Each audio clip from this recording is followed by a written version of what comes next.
같이.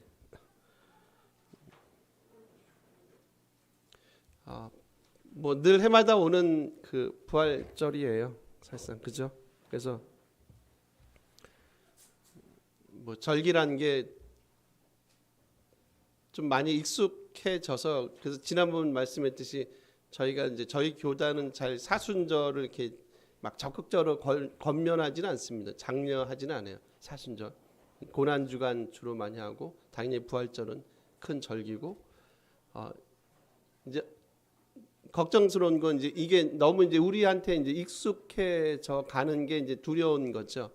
부활절도 익숙해져 가고, 뭐 맥추나 뭐 추수는 말할 것도 없고, 성탄절조차도 되게 익숙해져 가서 이제 너무 익숙함에 젖어 있어서 이제 우리 마음속에 감동이나 감격도 없고 하는 게 참 되게 개인적으로는 많이 사실상 두렵습니다.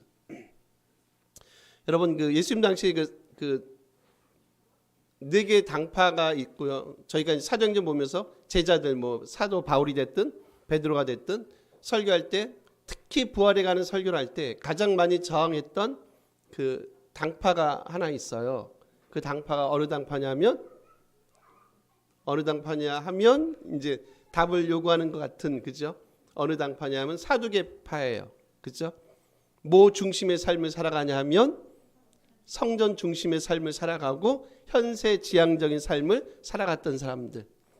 그들은 부활을 믿지 않고 천사의 존재 같은 것들을 믿지 않는다고 얘기했습니다.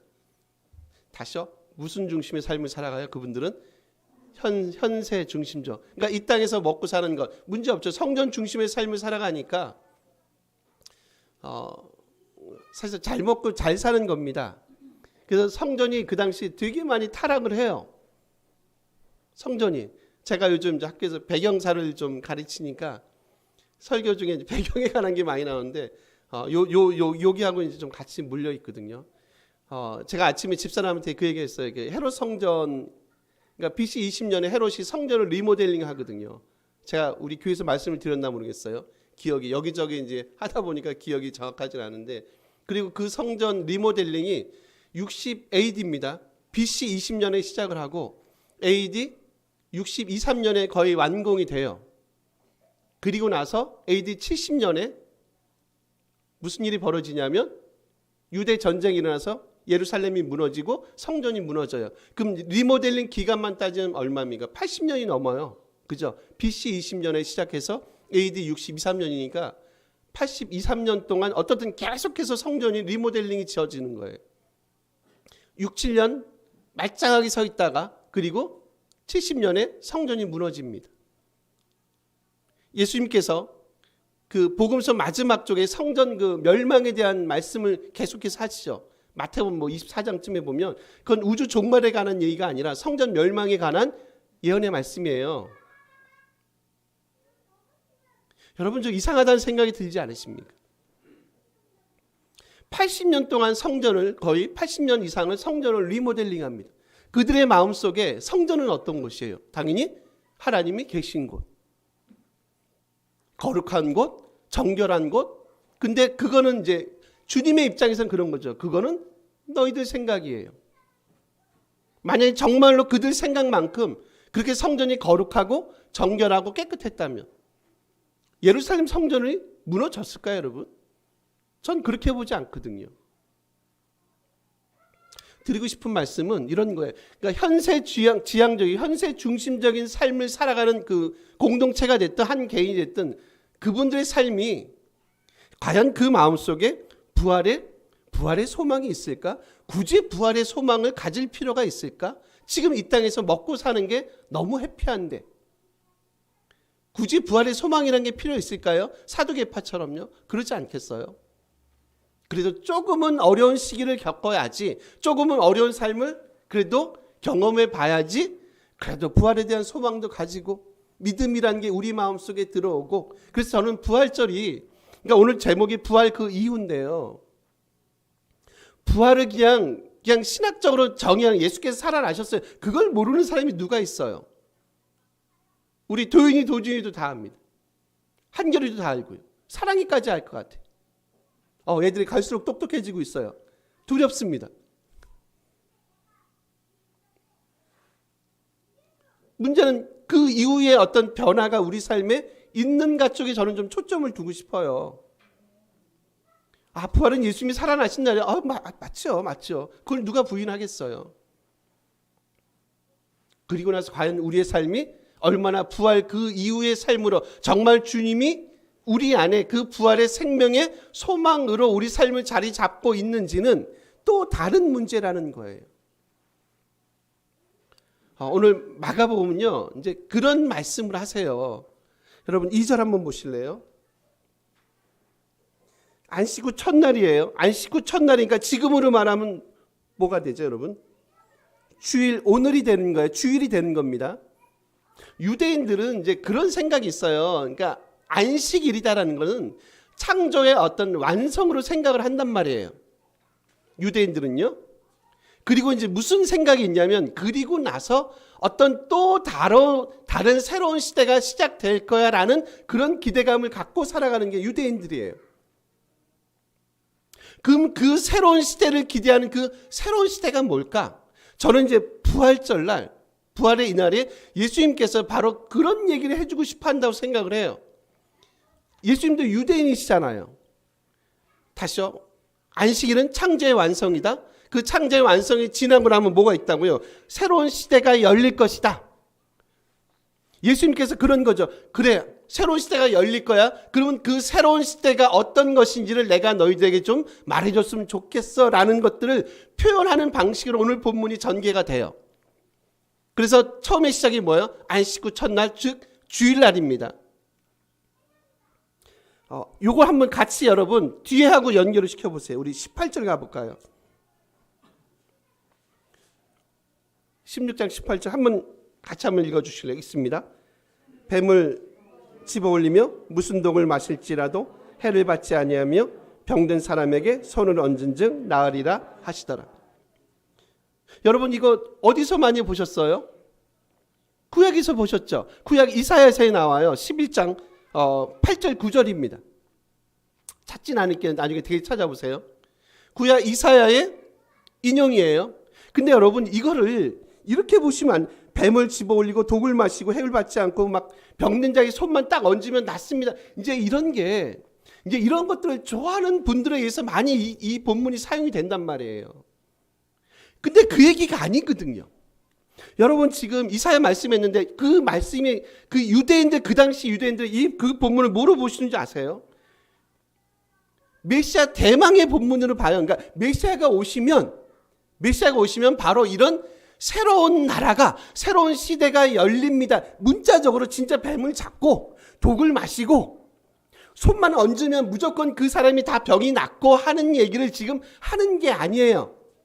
지금 여러분 18절 보시면 뭐가 생각이 나세요? 저는 뭐가 생각나는 줄 아세요? 첫 창조가 생각이 나거든요. 처음 하나님께서 이 땅을 창조하시고 만드셨잖아요. 그리고 나서 만드실 때마다 첫날, 둘째 날 쭉 가서 마지막 여섯째 날 만드시면서 늘 하셨던 소위 말하는 반복된 멘트가 뭐예요? 보시기에 심히 좋았다. 즉 뭐예요? 예수님은 이 부활 사건을 통해서 우리에게 갖고 오고 싶으신 게 있어요. 뭡니까? 하나님은 뭘 갖고 오셨다고요? 첫 창조. 주님은요? 새 창조 내지는 재창조의 사건. 그래서 이 땅이 하나님 보시기에 심히 좋은 상태로 이 땅이 변해가는 것, 아니 변화를 갖고 오시는 분임을 이 부활 사건을 통해서 우리에게 확증시킨다는 거죠.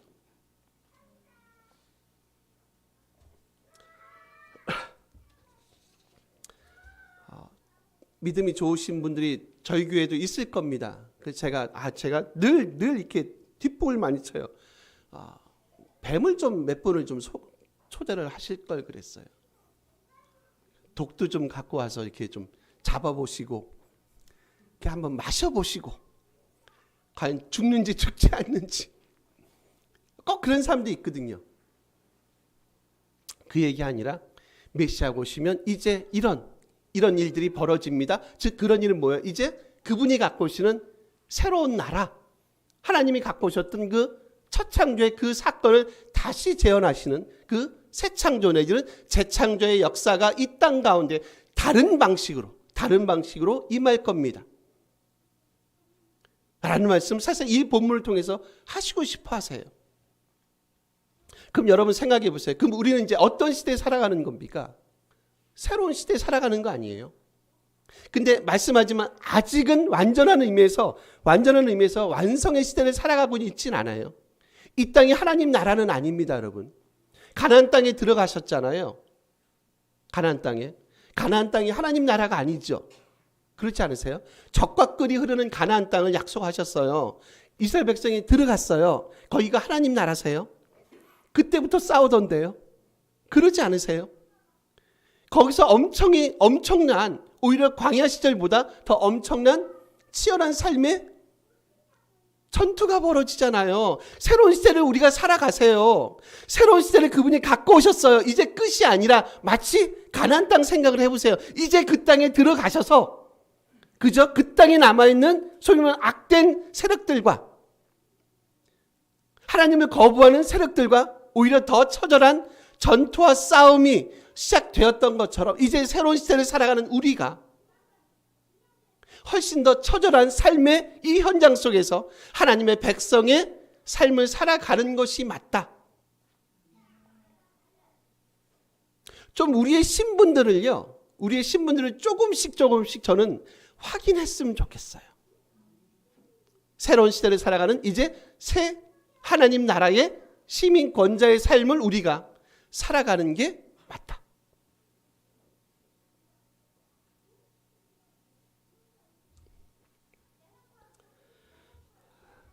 저는 이게 하나님 나라의 복음의 역설이라고 생각합니다. 하나님 나라가요, 결코 꺾이는 일은 없습니다. 마치 실패와 환난과 고난이 있을 것 같은데 있죠. 근데 그 가운데서도 하나님 나라는 멈춰진 적이 없다. 사도행전이 말씀하는 대부분의 내용이 그런 거 아닙니까? 하나님 나라는 여전히 뭐하고 있습니까? 여전히 전진하고 있거든요. 멈춰지지 않습니다. 박해에도 불구하고, 예루살렘 교회의 박해에도 불구하고 오히려 그것들을 통해서 하나님 나라가 어디요? 훨씬 더 많은 이방 땅으로 확장되는 역사가 일어나지 않습니까?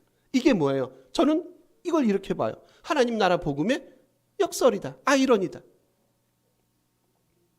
여러분, 밭에 떨어진 씨앗이 있잖아요.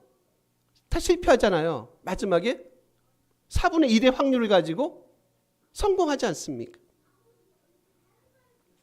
그러지 않나요? 6절 한번 여러분 가볼게요. 한번 같이 읽어주실래요? 있습니다. 청년이 이르되 놀라지 말라. 너희가 십자가에 못 박히신 나사는 예수를 찾는구나. 그가 살아나셨고 보라 그를 두었던, 여기 보시면 이제 부활하신 예수님을 찾고요. 예수께서 천사죠. 흰옷 입은 청년이 그럽니다. 그가 살아나셨다라고 얘기해요. 여기 살아나셨다는 단어가 에게이로라는 단어인데요. 요게 흥미롭게 여기 앞쪽에도 요 에게이로라는 단어가 몇 번 사용이 돼요.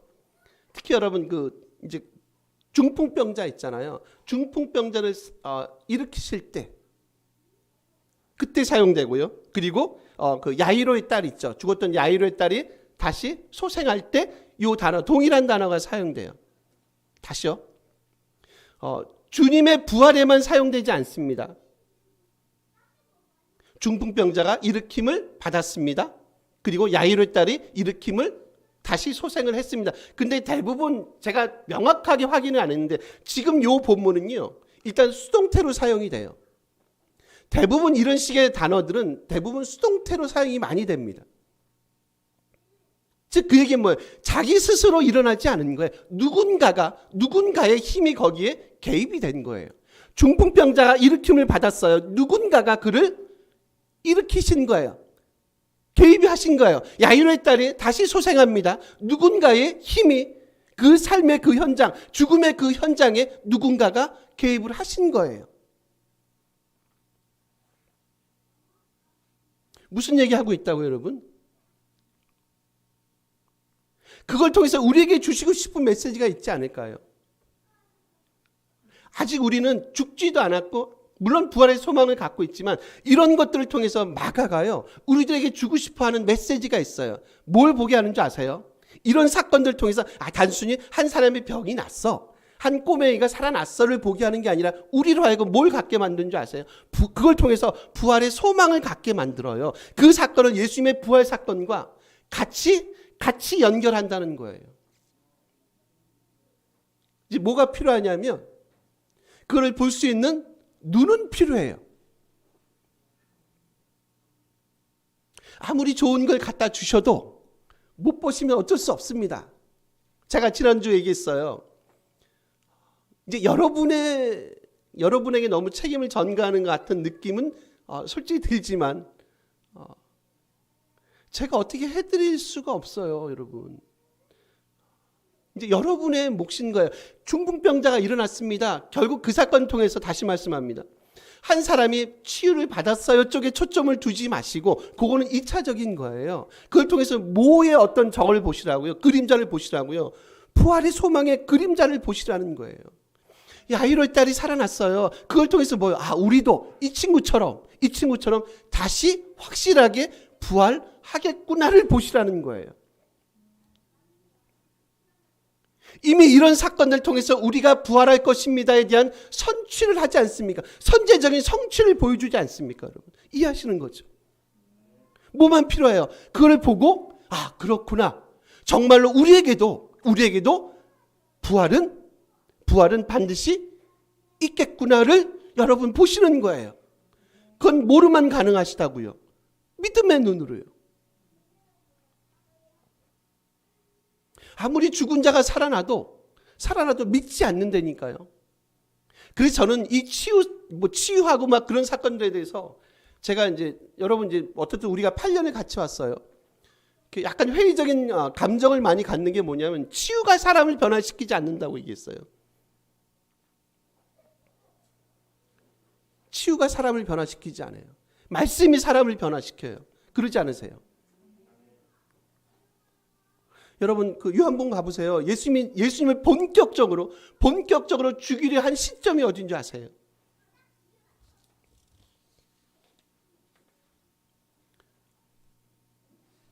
이제 아시는데 여러분 겸손해서 대답 안 하시는 거잖아요.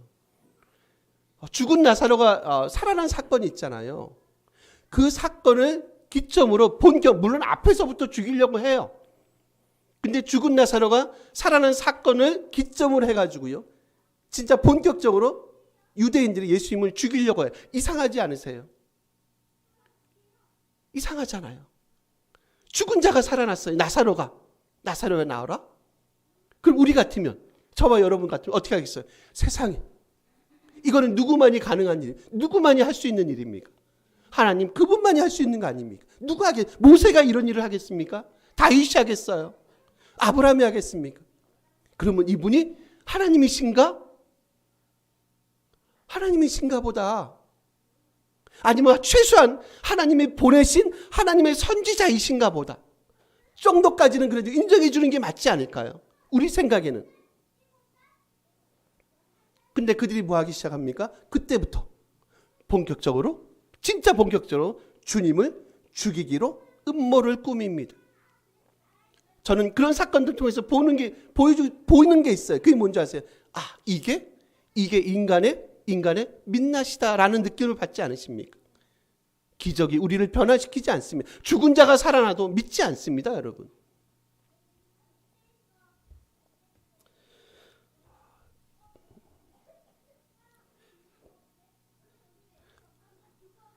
조금 이렇게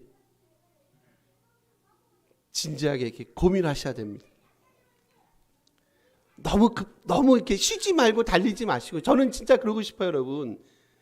우리 교회가 이렇게 너무 이렇게 막 42.195를 막 뒤도 안 돌아보고 옆도 막 가지 마시고 조금 한 번씩 좀 천천히 가세요.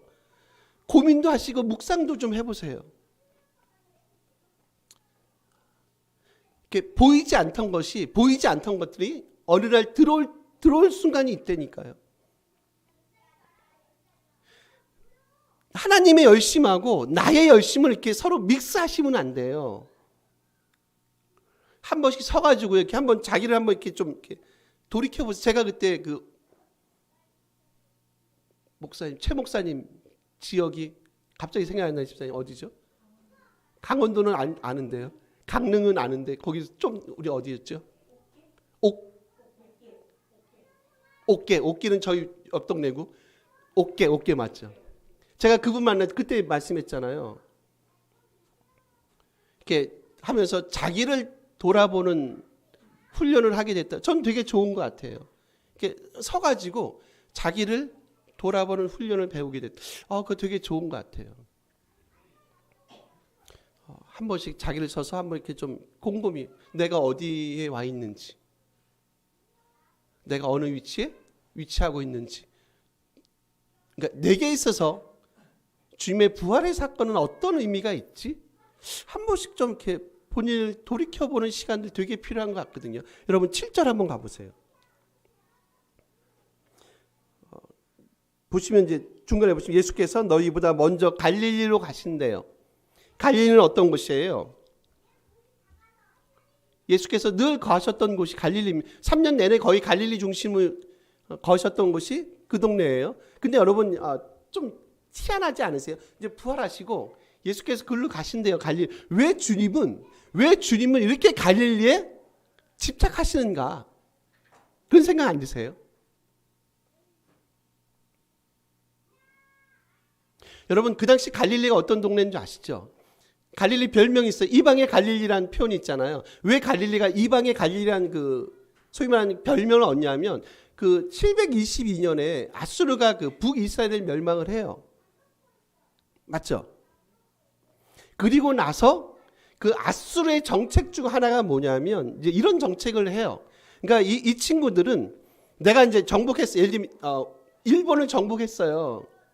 우리나라 일본을 정복했는데 이 친구들이 반란을 일으키는 걸 되게 두려워한단 말이에요. 대부분 그러겠죠. 그러니까 반란을 일으키지 못하게 막 섞어버려요. 그냥 그쪽 애들을 글로 오게 하고 일로 오게 하고 이쪽 애들 글로 오게 하고 막 섞어버려요. 그러니까 우리나라도 저쪽 가 있고 저쪽 나라 애들이 이쪽 방 와 있으니까 아무래도 반란의 어떤 움직임이나 그런 역모 같은 게 덜하지 않겠어요. 지금 갈릴리가 그런 지방이에요. 아수르 사람들이 그쪽으로 많이 이주를 합니다. 시집시켜버립니다. 그중에 많이 피해를 본 지역이 어디냐면 여러분 납달리 지파 있죠. 납달리 스불론 같은 데 되게 많이 피해를 봐서 나중에 그래서 별명이 뭘로 나오냐면 이방의 갈릴리라는 별명까지 얻을 정도로 많이 정통 유대인의 입장에서 보면 많이 혼합화된 지역이 바로 이 지역이에요. 그래서 별명이 뭐예요? 이방의 갈릴리.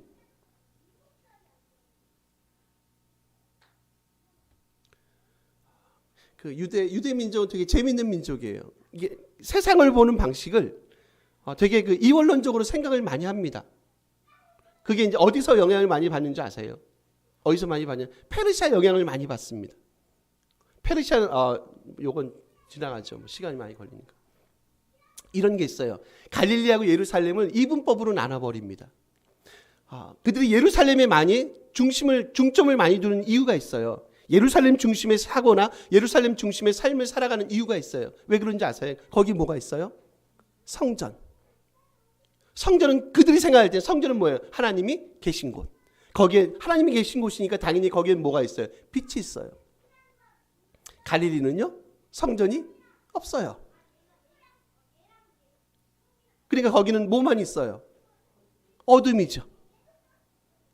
그리고 거긴 또 누가 삽니까? 이방인. 감사합니다. 예루살렘은 유대인이 살죠. 왜 자꾸 예수님께서요 갈릴리 쪽에 초점을 많이 두시는 이유가 뭐라고요? 뭐 때문에 그래요? 그 어둠 속에 있는 그 백성에게 주님이 지금 뭐가 되신다고요, 여러분? 빛이 되셨잖아요. 그곳에 뭘 비치고 싶으신 거예요? 그 어둠 속에 뭘 비치고 싶으신 거예요? 빛을요. 뭘요? 생명을요. 뭐를요? 하나님이 임재하도록 그 땅에 진정으로 그 땅을 끌어안으시는 여러분 찬양했던 주님의 그 사랑을 그곳에 주고 싶으신 거예요. 그 갈릴리 지역이 막 특별하고 뭐 그런 게 아니라 지금 그런 것 때문에 유대적인 사고방식들, 야 거기는 어둠이 꽉 차 있어, 거기는 이방인들이 많이 살아, 거기는 생명이 없어 라고 생각했던 그들의 생각을 단숨에 없애버리고 싶은 거예요. 아니야, 이제 그곳에도 뭐가 비쳐요? 하나님의 생명이. 뭐가요? 빛이요. 거기에 뭐가요? 하나님이 임재가 그 땅 가운데 있음을 예수께서 보여주고 싶은 거예요. 이제 그 일을 누구에게 위임합니까? 제자들에게. 오늘 제목이 뭐예요? 부활 그 이유입니다. 이제 주님이 그 일을 감당하셨습니다. 이제 그분의 제자된 우리가 그 일을 감당하는 자들로 쓰는 거예요.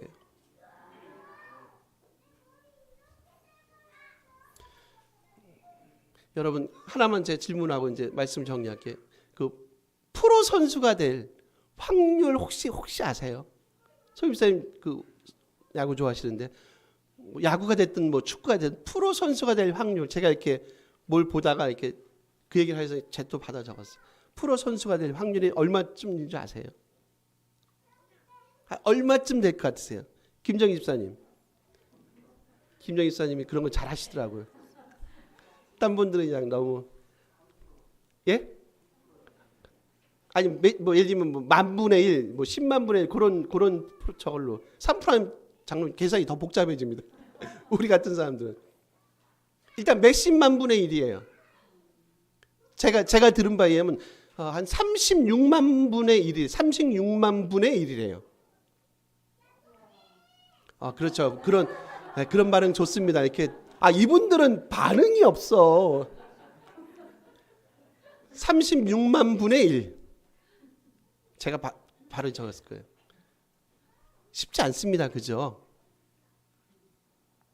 여러분 구원받을 확률은요. 36만 분의 1 선수 프로 선수 뭐 야구가 됐든 축구가 됐든 사실상 엄청난 거죠. 진짜 막 바늘길 통과하는 것 같은 거예요.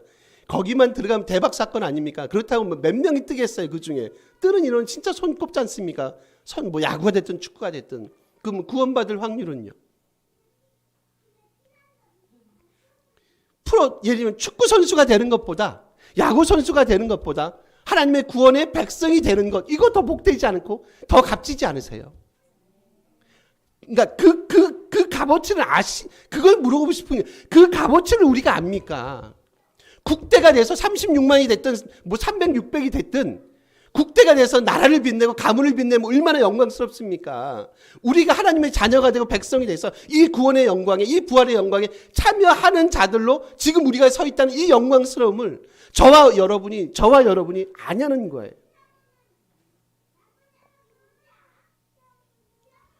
묵상하십시오. 물론 누구에게나 열려 있지만 누구나 다 믿지는 않습니다, 여러분. 누구나 다 부활의 영광에 참여하는 자로 있지는 않거든요. 그 영광스러운 자리로 우리를 부르셨던 그 부르심을 다시 한번 기억하시고요. 이 승리의 길에서 늘 이 승리의 길을 같이 걸어가는 복됨이 이 공동체 가운데 여러분의 삶 가운데 있기를 간절히 소원합니다. 우리 한번 같이 한번